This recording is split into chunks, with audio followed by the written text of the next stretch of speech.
Salut à toi, c'est Greg, j'espère que tu as la forme aujourd'hui. Comment avoir la liberté financière? Donc, je te le rappelle, la liberté financière, c'est le fait d'avoir des revenus générés passivement qui couvrent toutes tes dépenses sans que tu aies besoin de travailler activement. Donc, tu n'as pas besoin d'échanger ton temps contre de l'argent. Donc, je répète, c'est vraiment avoir des revenus qui vont venir couvrir toutes tes dépenses sans que tu aies forcément besoin de travailler activement pour tes revenus. Donc, à partir de là, si tu le sais, c'est quand même quelque chose de, c'est quand même le saint graal, la liberté financière. Ça va te permettre justement d'avoir plus de temps pour toi, pour ta famille, pour tes proches, pour tes passions ou pour développer les activités qui te font plaisir ou qui te vraiment te motivent ou qui vraiment te stimulent. Ne pas être coincé dans le salariat, pas être coincé dans cette fameuse rat race que tu connais si bien et qui du coup te fait voilà, avoir droit à 5 semaines de congés par an, 2 jours de week-end, 2 jours de repos par semaine, voire plus, voire moins suivant les boulots que tu as. Et la liberté financière va te permettre justement de atteindre cette liberté où tu as des revenus et que tu n'as pas besoin de te soucier trop de lentement. Donc, il y a plusieurs points qu'on va détailler dans cette vidéo. Donc, reste bien jusqu'à la fin parce qu'il y en a certaines, à mon avis, qui ne sont pas trop évoquées sur Internet. La première, ça va être de détailler ton budget. Il faut déjà que tu commences, avant de bosser sur ta liberté financière, de savoir quel budget tu as besoin chaque mois précisément, quelles sont tes dépenses, loyer, si tu as une voiture, si tu as des assurances, déjà tout détailler. Faire un fichier Excel et se dire voilà, j'ai tant de dépenses par mois fixes que je ne peux pas bouger. Et à partir de là, tu vas pouvoir commencer à te dire ben voilà, combien je peux éventuellement, enfin, combien je peux économiser sur plusieurs points. Donc déjà, commencer par éliminer les dettes. Si tu as des dettes, tu as des crédits moto, voiture, tu as des crédits autour de l'électroménager ou autour d'un téléphone, ordinateur ou que sais-je, là il faut vraiment chercher à les éliminer parce que ça ne va pas te permettre d'accélérer sur ta liberté financière. Avoir des crédits sur des objets qui se dévaluent dans le temps, c'est un énorme boulet et il ne faut surtout pas que ça t'arrive. Donc, il va falloir aussi apprendre à vivre avec l'essentiel, c'est-à-dire apprendre à vivre avec peu. Alors, j'ai pas dit avec rien, mais j'ai dit le fait de pouvoir vivre avec peu. Donc, par exemple, là, j'ai des t-shirts Decathlon à 5 euros. Ça marche très bien comme ça. Tu me verras souvent avec des t-shirts gris sur cette chaîne YouTube parce que j'achète des packs de t-shirts et que j'ai pas besoin de me prendre la tête.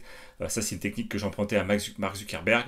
J'ai pas besoin de me prendre la tête trop avec l'habillement parce que j'essaie d'acheter des fringues voilà, durables, pas trop chères, bon marché. J'ai pas besoin d'acheter des marques, des fringues de marque, ça m'intéresse absolument pas pour étonner les gens. C'est pas du tout ma mentalité, donc j'essaie vraiment d'économiser comme ça. Tu vas aussi pouvoir faire le tri dans tes assurances, donc il va falloir faire le tri dans tes assurances auto, tu vas falloir faire le tri aussi dans tes crédits immobiliers si tu en as, essayer de négocier, là maintenant tu sais, il y a des nouvelles lois, on peut économiser aussi pas mal sur les crédits immobiliers, sur tout ce qui est assurance emprunteur, donc ça c'est vraiment, c'est un peu pénible, il faut se coltiner un peu de paperasse, un peu d'administratif, mais ça marche, on peut gagner quelques euros tous les mois, donc c'est pas négligeable.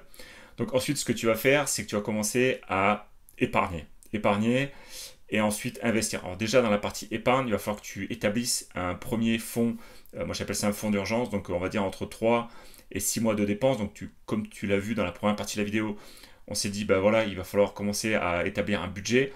Sur ce budget, on va essayer d'établir comme ce sont des revenus fixes, enfin comme ce sont des dépenses fixes mensuelles, il va falloir essayer de dégager un fonds d'urgence de 3 à 6 mois pour être tranquille, pour pouvoir avoir de l'épargne de sécurité.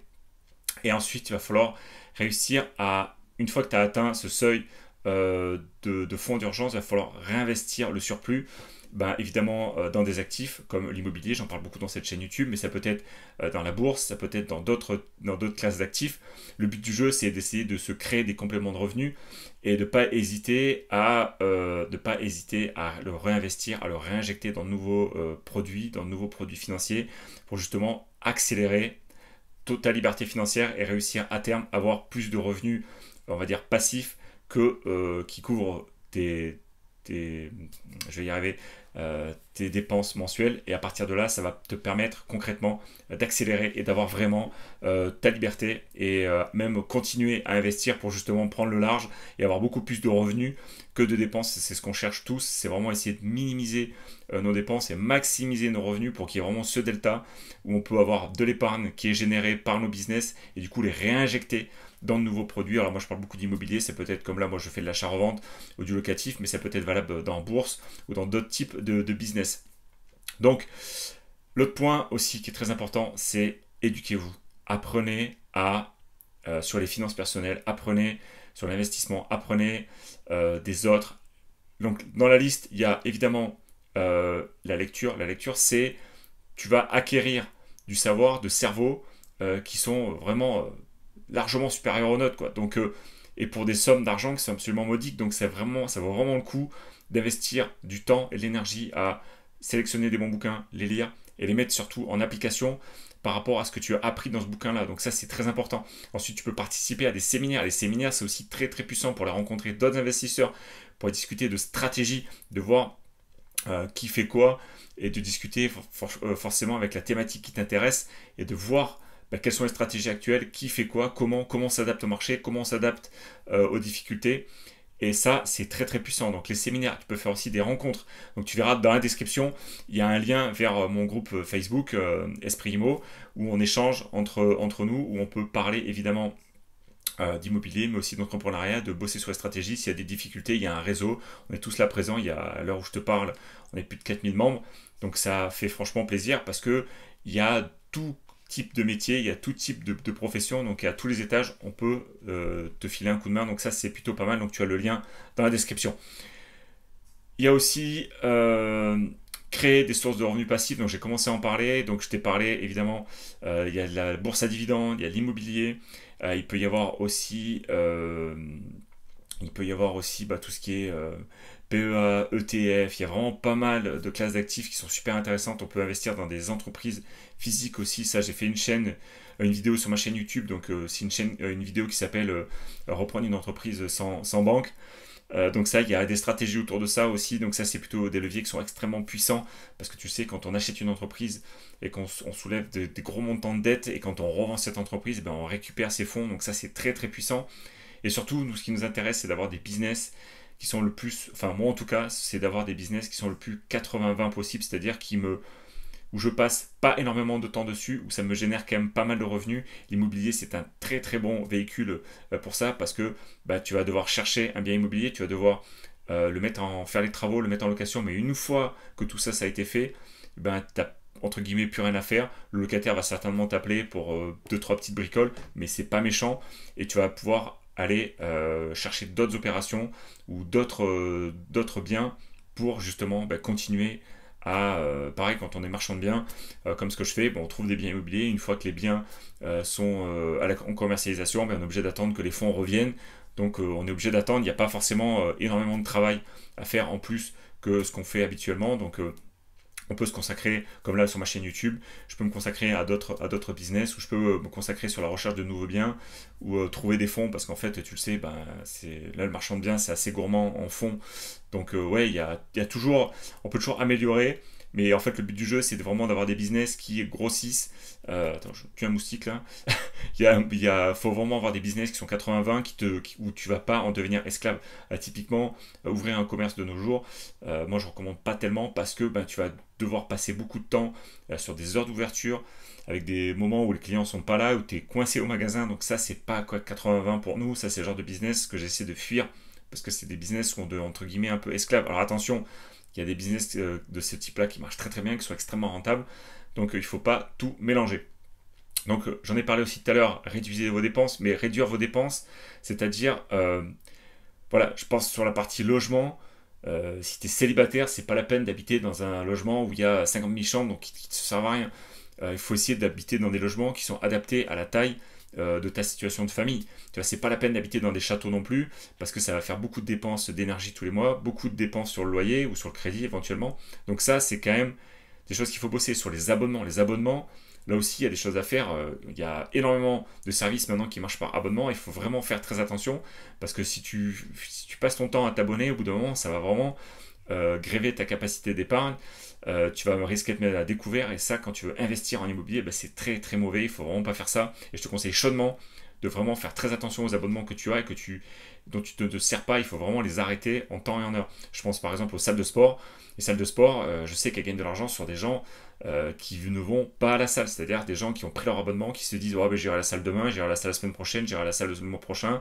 Il y a toujours une excuse, et du coup ils y vont jamais, et ils continuent de payer tous les mois, et ça c'est pas bon. Donc C'est des choses, si tu veux atteindre un jour la liberté financière, c'est très très important que tu réussisses à justement éliminer tous les services dont tu ne te sers pas pour que tu les transformes en épargne pour pouvoir les réinjecter dans de nouveaux actifs type immobilier. Donc super important.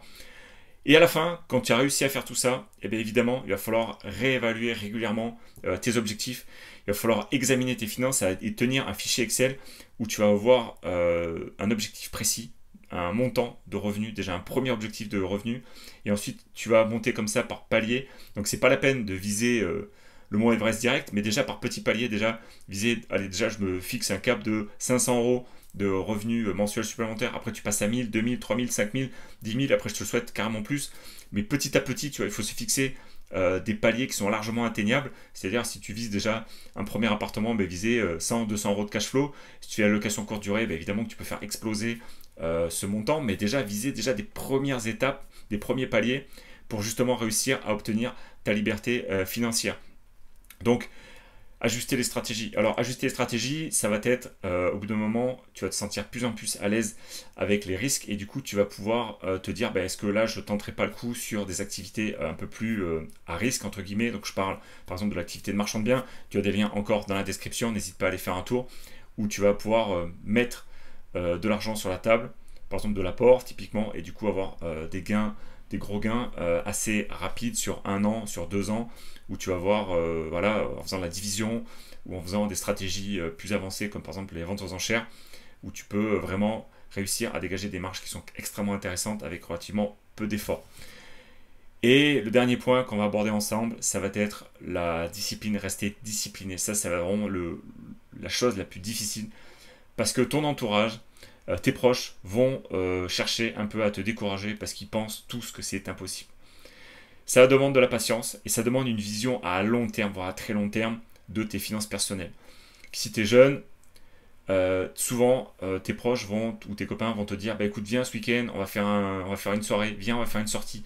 Et tout ça, mis bout à bout, ça va faire que ça va venir gréver ta capacité d'endettement. Ça va venir surtout parce que tu risques de te retrouver voilà, sur des. Comme tu vas faire beaucoup de sorties, tu vas pas avoir beaucoup de capacité d'épargne, donc du coup le banquier va pas vouloir te faire confiance parce que tu auras toujours des découvertes, tu auras toujours des dépenses imprévues ou des gros pics de dépenses à certains moments, et ça c'est quelque chose que je recommande pas. Pareil, tout ce qui est paris sportif, c'est pareil, ça donne une très très mauvaise image au banquier parce que du coup tu as de l'argent qui est dilapidé. Ok, des fois tu as des petites rentrées d'argent, mais le banquier ne voit pas ça d'un bon oeil, d'avoir des grosses sorties d'argent pour des paris sportifs ou pour des sorties ou des voyages ou des grosses sommes, tu vois. Donc tout ça, il faut vraiment rester clean sur tes dépenses pour justement un jour réussir à atteindre la liberté financière. Et comme je te l'ai dit, ça demande de rester discipliné, ça demande de rester focus, et tout ça, ça prend du temps. Voilà pour la vidéo du jour. Clique dans la description pour avoir des liens complémentaires autour de l'activité de marchand de biens et sur l'immobilier. N'oublie pas de t'abonner au passage. Je te dis très vite pour une prochaine vidéo. Bonne liberté financière, bon cash flow, bonne marge, et à bientôt. Ciao, ciao.